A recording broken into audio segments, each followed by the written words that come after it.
بسم اللہ الرحمن الرحیم لبیک لبیک لبیک یا رسول اللہ صلی اللہ علیہ وسلم۔ تاجدار ختم نبوت زندہ باد زندہ باد زندہ باد۔ محمد شفیق امینی، رکن شورا تحریک لبیک یا رسول اللہ پاکستان و سربراہ مذاکراتی کمیٹی تحریک لبیک یا رسول اللہ پاکستان، مخاطب ہوں۔ ناظرین کرام، اس وقت پوری حکومت اپنے وسائل کو بروئے کار لاتے ہوئے تحریک کے خلاف پروپیگنڈا کرنے میں مصروف عمل ہے اور ہر آواز کو دبانے کی کوشش کی ہے اور ظلم بالائے ظلم کر رہے ہیں، جس کا تماشا پوری قوم دیکھ رہی ہے۔ وفاقی وزراء، جس میں شیخ رشید و نور الحق قادری شامل تھے، انہوں نے ایک پریس کانفرنس میں، جو کہ صرف جھوٹ اور الزامات لگائیں، ساری کی ساری پریس کانفرنس ہے وہ جھوٹ کا پلندہ ہے، اور یوں محسوس ہوتا ہے کہ ان کو بہت بڑا ٹاسک دیا گیا ہے کہ کسی بھی صورت آپ اس عظیم تحریک کو، جو خالصتاً پاکستان میں نظام مصطفیٰ صلی اللہ علیہ وآلہ وسلم کے لیے میدان میں تھی، اس کو بدنام کرنا ہے، چاہے اس کے لیے آپ کو جس حد سے بھی آگے گزر جانا پڑے۔ یوں محسوس ہوتا ہے جیسے یہ لوگ محب وطن ہیں اور ہم اس وطن کے دشمن ہیں۔ یوں محسوس ہوتا ہے جیسے یہ لوگ عوام کے انتہائی عوام کے ساتھ مخلص ہے اور عوام کے دکھ درد میں شریک ہے، اور ہم جو ہے وہ عوام کے دشمن ہیں۔ ناظرین کرام، بات یہ ہے کہ ہمارے ساتھ ایک معاہدہ ہوا جس کو معاہدہ فیض آباد کا نام دیا گیا۔ اس معاہدہ فیض آباد میں ہمارے ساتھ انہی لوگوں نے، اور ان کی جو ادارے ہیں ہمارے، اس کی سربراہان بیٹھے تھے، اور انہوں نے ہمارے ساتھ ایک معاہدہ طے ہوا، جس میں اسی وقت بریگیڈیئر ریٹائر اعجاز شاہ تھے کہ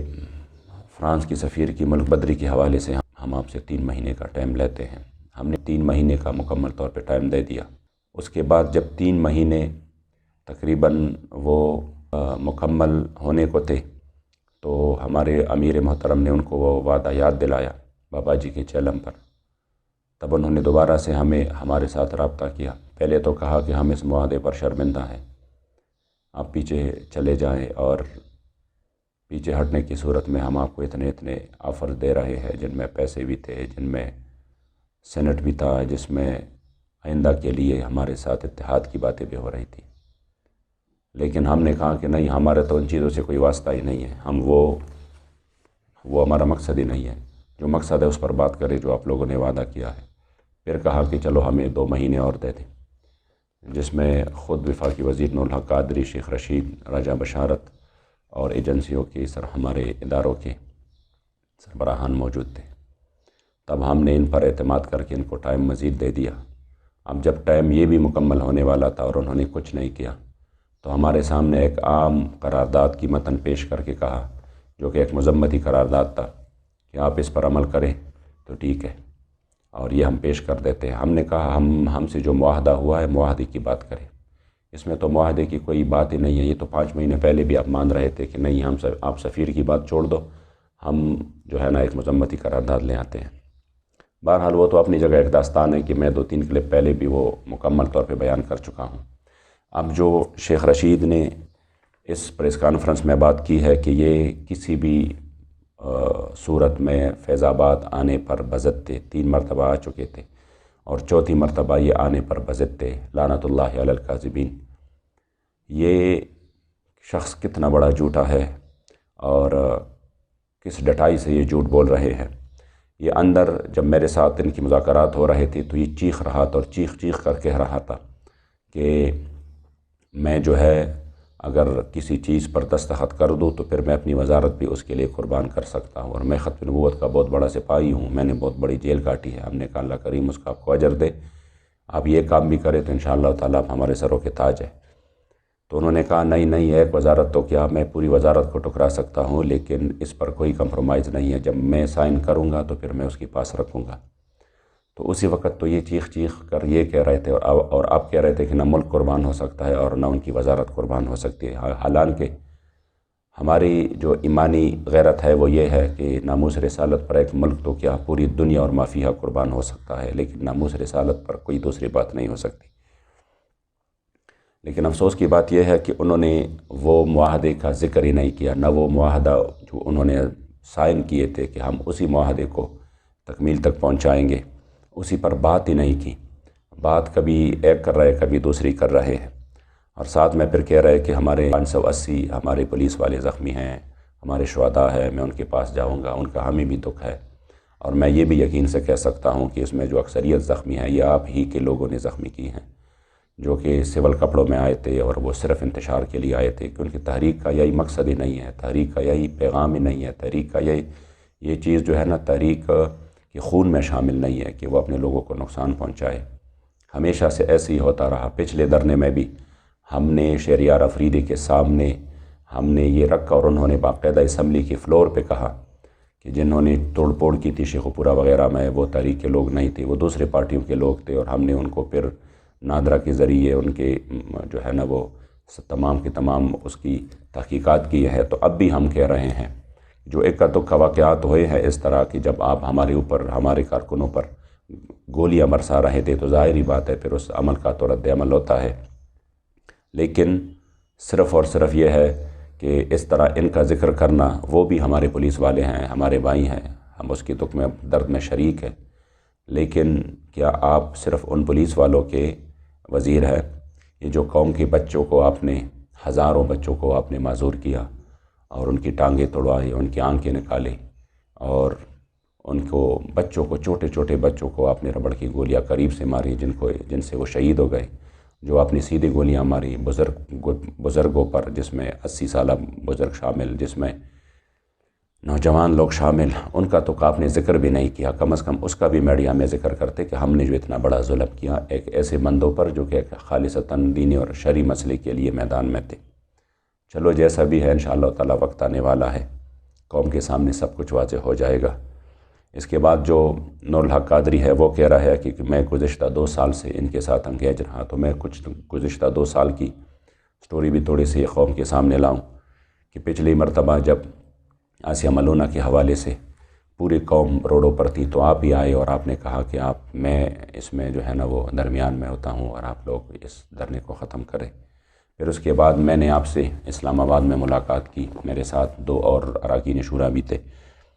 اور اس میں ہماری ملاقات شہریار افریدی سے ہوئی۔ ہمیں محسوس ہوا کہ آپ لوگ وعدے کی پاسداری نہیں کر رہے، جو ہمارے ساتھ آپ نے آسیہ ملونہ کے حوالے سے وعدہ کیا تھا۔ تو اسی میں آپ نے ہمیں شہریار افریدی سے ملایا، وہ بھی سامنے تھا، میں بالکل آپ کے ساتھ ہی بیٹھا ہوا تھا۔ شہریار افریدی آپ کے سامنے بار بار ہاتھ زمین پہ لگا کر کہہ رہا تھا کہ میں نے جان اللہ کو دینی ہے، اور آسیہ ملونہ جائے گی تو ہماری لاشوں کی اوپر سے گزر کر جائے گی، اور آپ تحریک والے ہم سے کیسے یہ مطالبہ کر سکتے ہیں؟ کیا ہم مسلمان نہیں ہیں؟ کیا ہم حضور کے غلام نہیں ہیں؟ تو آپ جب بار بار یہ بات آپ کے سامنے وہ کرتے رہے،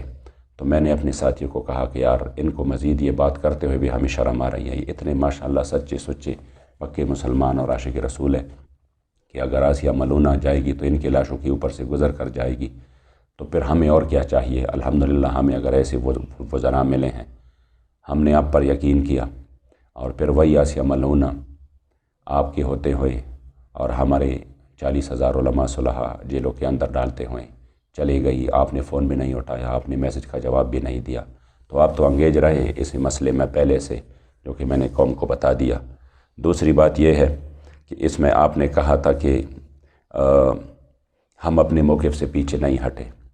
اتنا جو ہے نا آپ کو علم بھی ہے، اس حدیث کا بھی آپ کو علم ہے کہ لا ایمان لمن لا عہد لہ، اور اس آیت کریمہ کا بھی آپ کو علم ہے کہ وَأَوْفُوا بِالْعَهْدِ إِنَّ الْعَهْدَ كَانَ مَسْئُولًا۔ اس کے باوجود آپ اتنے سخت ترین جھوٹ بول رہے ہیں کہ وہ ہم اپنے موقف سے پیچھے نہیں ہٹے۔ آپ کا موقف تو آپ کے جو ہے نا ہمارے ساتھ ریٹن پہ موجود ہے، جس پہ آپ کی دستخط ہے، وہ آپ کا موقف ہے۔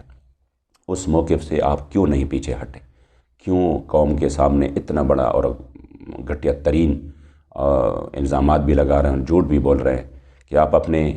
پیچھے نہیں ہٹے؟ آپ نے جو ڈرافٹ تیار کیا وہ تو اسی وقت ہم نے آپ کو کہا کہ اس میں تو معاہدے کا ذکر ہی نہیں ہے۔ جب ہم نے آپ کو کہا کہ اس میں معاہدے کا ذکر آ جائے، اور آپ نے کہا کہ چلو پھر اس کو یہ کریں گے وہ کریں گے، دوبارہ اس کو تول دینا چاہتے تھے،